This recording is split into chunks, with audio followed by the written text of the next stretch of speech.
Personally, I thought the timing was odd. I thought the actual fact that it was in Australia was strange. Of course, he worked in New Zealand for a while for the Prime Minister there.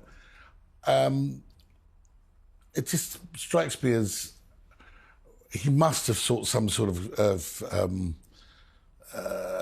clearance to do what he did. And if he did so, the main person he worked for was the Prince of Wales, Prince William, and the Princess of Wales. So he must, I would have thought, have had some sort of clearance, because he not only did he talk about the whole issue on Meghan, but he talked about things that are personal to William. He talked about how William would react over the cancer diagnosis with his wife, Catherine. So I would have found it very, very odd if he hadn't.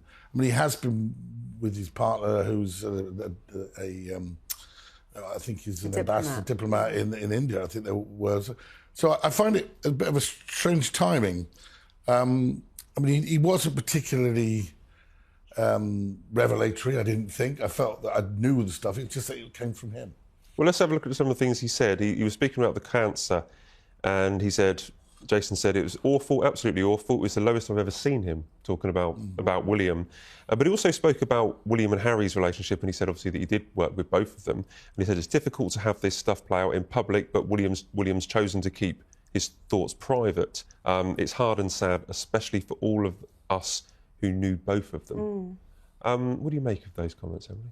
It's really interesting to hear him say that publicly, because I'm remembering the night they announced that there was going to be this split, and at the time it appeared to be primarily after weeks of rumours, but it was that they announced that they were sort of going to have separate households, and that was a huge moment, and obviously Jason was at the heart of that.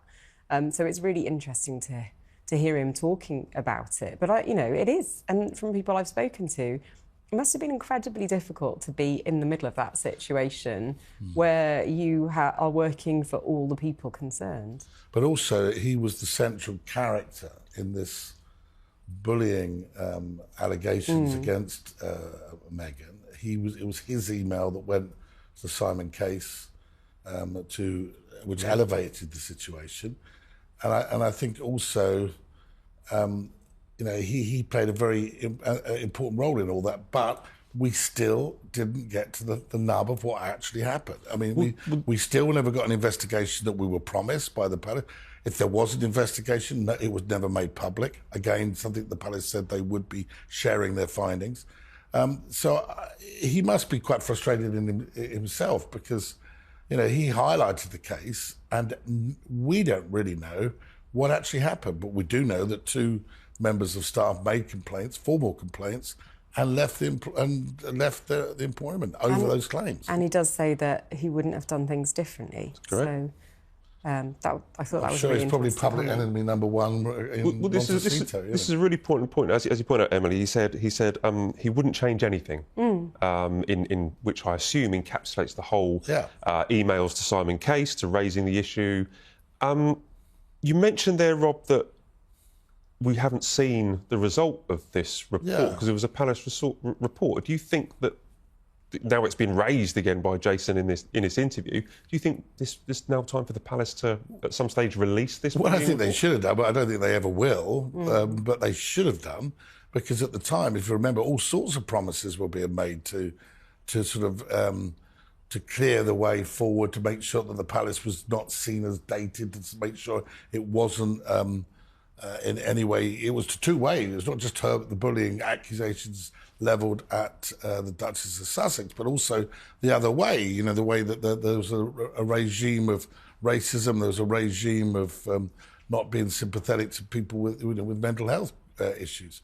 So I do think that the whole thing was just shoved under the carpet, and it's quite interesting now that Jason has raised this, and he would withdraw any of it. He said he wouldn't change anything. I mean, there's a file there at Buckingham Palace or at Windsor Castle or something. There's a report there somewhere in someone's desk that is dynamite. That one day. Well, probably because nobody wants it to come out, because it rocked too much. The boat had been rocked too much. Right, well, here's a phrase I never thought I would utter on Royal Exclusive, but Jar Wars. This is the headline on the front page of The Sun, and it's a little bit tongue-in-cheek, but we're talking about a possible rivalry between the Princess of Wales and the Duchess of Sussex over jam. This is because, as we know, Meghan is relaunching her new brand and she's bringing out lots of jam. But we're on a job this week in Wales where the Princess of Wales let slip that she has a plum recipe and she was offering it to youngsters for free. I would say it's a little bit tongue-in-cheek, but Rob, you've written a brilliant book about the Princess of Wales. Has there always been a rivalry between Meghan and Catherine? That's very kind. Look, I think there probably has always been a rivalry that the media has tried to push hard on. The difference between these jams, I suppose, is one's going to be sold, I take it, Meghan's, and I think she was just offering a recipe, Catherine, which is just a nice touch. A nice story. Yeah, it's just lucky the King's not in the mix as well, because he used to have his own jams that he flogged off to Waitrose. But look, yeah, I think we're always going to see a rivalry between these two women. It's always it's good copy, and it gives us a good headline.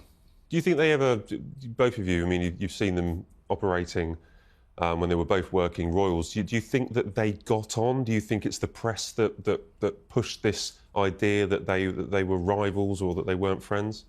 I think there was a big part of media involvement in sort of pitting them against each other. Yeah. We even ran a campaign against it at Hello Magazine a few years ago. And we subsequently found out, actually, that a lot of the tension was between the brothers rather than the wives. I'm sure it wasn't, all a bed of roses. But in many ways, the narrative became about the women when actually we weren't aware of what was going on behind the scenes. And I also think that, it is good copy when you get the two women together, and that was probably what was going on. But I always used to think, why would they get on necessarily? They come from completely very different characters. Backgrounds and characters, and I didn't really. I think that when they came up with the Fab Four idea, and it was all based really about one picture that was taken up at Sandringham, and then the whole thing got momentum, and I don't think really they were ever that close, actually. I think that the Palace press office were guilty of trying to make that a big issue. They had pictures of them, didn't they, at Wimbledon together and all these sort of things. But I don't think there was ever a real closeness between them.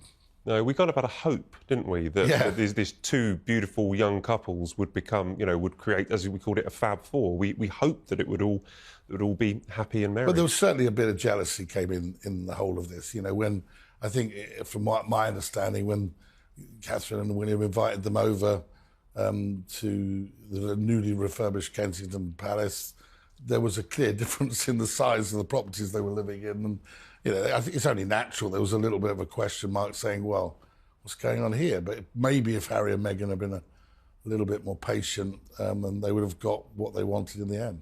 We read quite a lot about it, actually, in Spare. I think Harry wrote about that Meghan was a little bit surprised. I think was it the thing where she said she was just wearing, she wasn't wearing any socks, or that she said that other people weren't much of a hugger. She was like dressed down when the Princess of Wales came over. There seemed to be like almost a clash of cultures. Or clash of backgrounds. Absolutely, maybe. but why should, absolutely. I don't know why anyone would necessarily criticise Catherine for not being a hugger. There's a bit of that over the topness. And they both also, in the Oprah interview, actually both praised her and said that she'd been fantastic throughout. In fact, she was one of the few people who sort of came out of that unscathed. Emily, on these rota jobs, so I was in Wales. It was another colleague of ours, actually, that was on this job, and the Princess of Wales mentioned about, you can have the recipe for my jam. Sometimes they leave us a little trail of crumbs to follow, the royals, don't they? They'll say something that they know that the press will pick up and we will report on.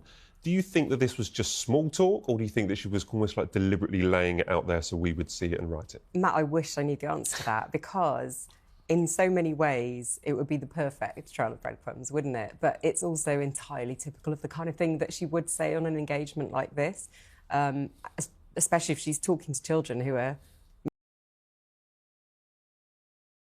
The media loves a good story.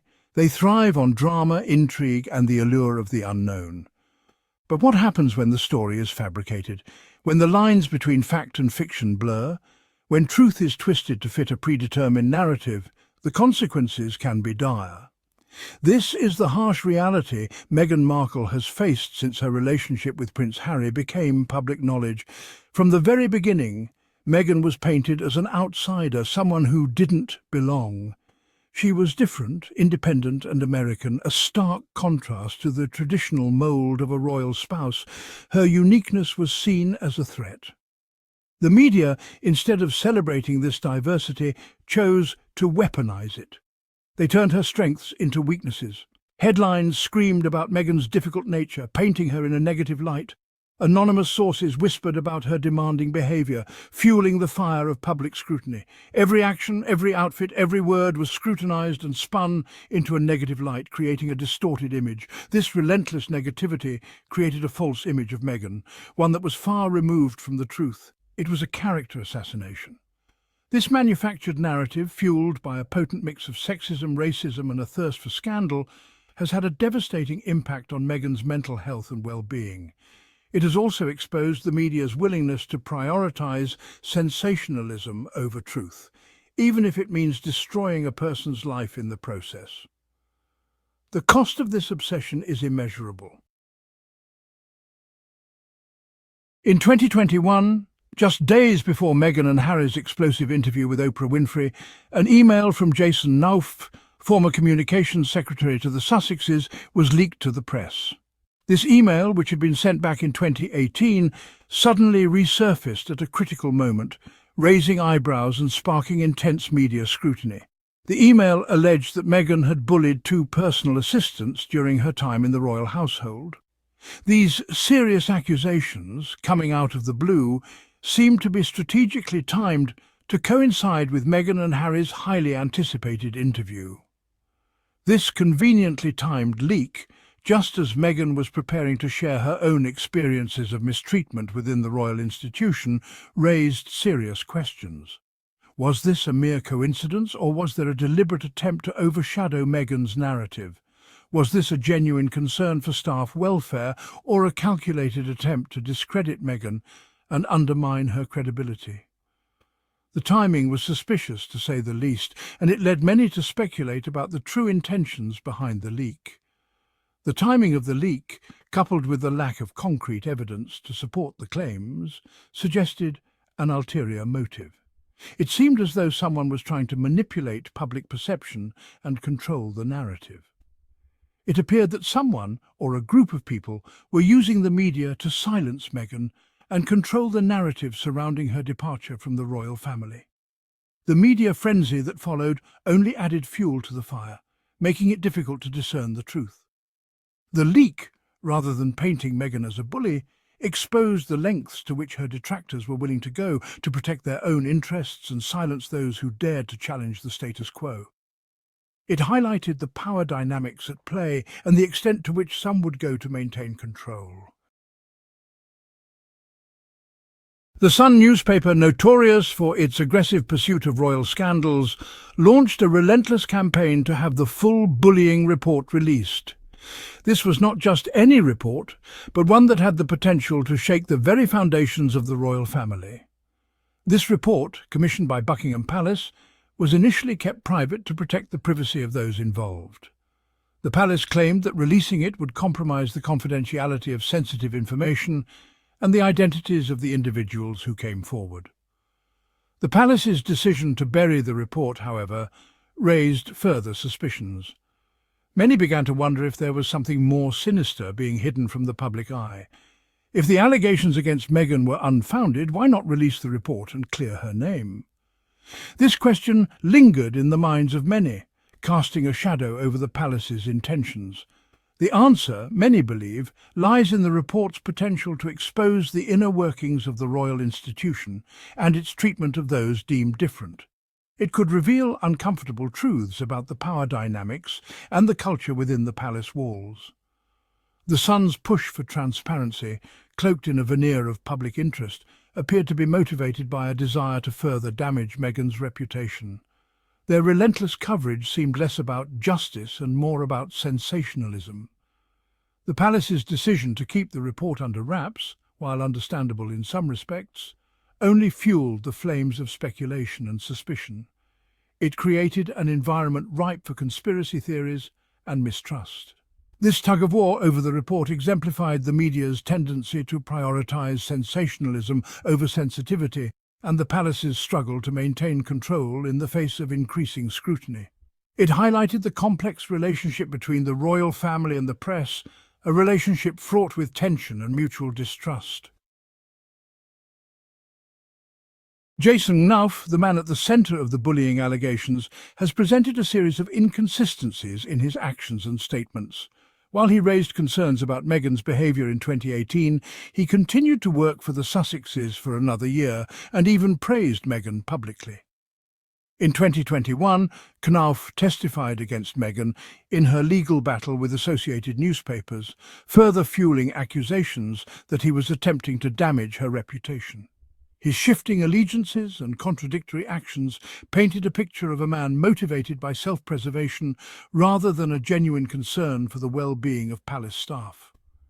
Knauf's actions, rather than solidifying the bullying claims, raised serious doubts about his credibility and motives.